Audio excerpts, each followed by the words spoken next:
దేవుడు ఐగుప్తులకు విధించిన 10 తెగుళ్ళ శిక్షణ గురించి విందాం. ఫరో యొద్దకు మోషే వెళ్ళి ప్రజలను విడిచిపెట్టమని అడిగినప్పుడు ఫరో మనస్సు కఠినమై ఒప్పుకోడు. అయితే దేవుడు ఐగుప్తీయుల మీదకి 10 తెగులు రప్పించాడు. అవి తెలుసుకుందాం. మొట్టమొదటిది నీరు రక్తముగా మార్చబడుట. దేవుడు మోషేతో ఏటి దగ్గరికి వెళ్ళి తన కర్రతో నీళ్లను కొట్టమని చెబుతాడు.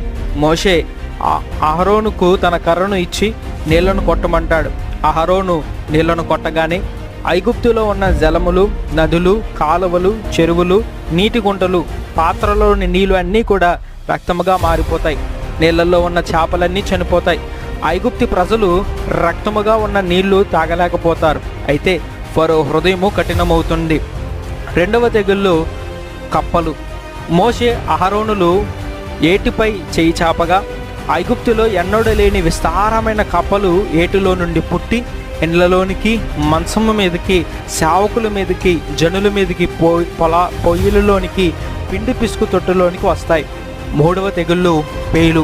మోషే కర్రతో ధూళిని కొట్టినప్పుడు పేలు మనుషుల మీదకి, జంతువుల మీదకి వస్తాయి. నాలుగవ తెగుళ్ళు ఈగలు. దేవుడు ఈగల గుంపులను ఐగుప్తు దేశం మీదకి రప్పిస్తాడు. ఈ ఈగలను బట్టి ఆ దేశమంతా చెడిపోయింది. అయితే గోషేనులో నివసిస్తున్న ఇశ్రాయేలీయులకు 10 తెగులు ఏది కూడా వారి మీదకి రాలేదు. దేవుడు వారిని కాపాడుతున్నాడు. వారి కొరకే ఐగుప్తీయులకు ఈ తెగులు రప్పిస్తున్నాడు. ఐదవది జంతువులకు వచ్చిన తెగుళ్ళు.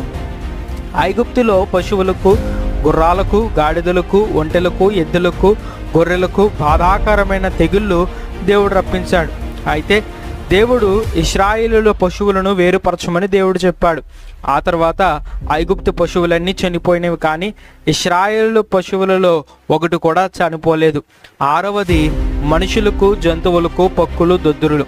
మోషే ఫరో ఎదుట పిడికిల నిండా ఆవపు బుగ్గి తీసుకుని ఆకాశము వైపు చల్లాడు. వెంటనే అది సన్నపు ధూళిగా మారి ఐగుప్తు ప్రజల మీదను, జంతువుల మీదను పక్కులు, దొద్దురులుగా వచ్చాయి. అయినా సరే ఫరో హృదయము కఠినముగా ఉంది.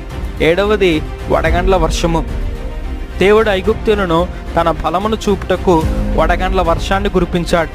మోషే తన కర్ర ఆకాశము వైపు ఎత్తినప్పుడు ఇండ్ల బయట ఉన్న మనుషుల మీద, జంతువుల మీద, పొలము మీద, ప్రతి చెట్టు మీద వడగండ్ల వర్షము పడినవి.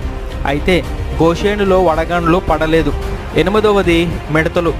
మోషే ఐగుప్తు మీద తన కర్రను చాపగా దేవుడు తూర్పు గాలిని ఒక రోజంతా విసరజేశాడు. ఆ గాలి ద్వారా మిడతలు వచ్చాయి. దేశములో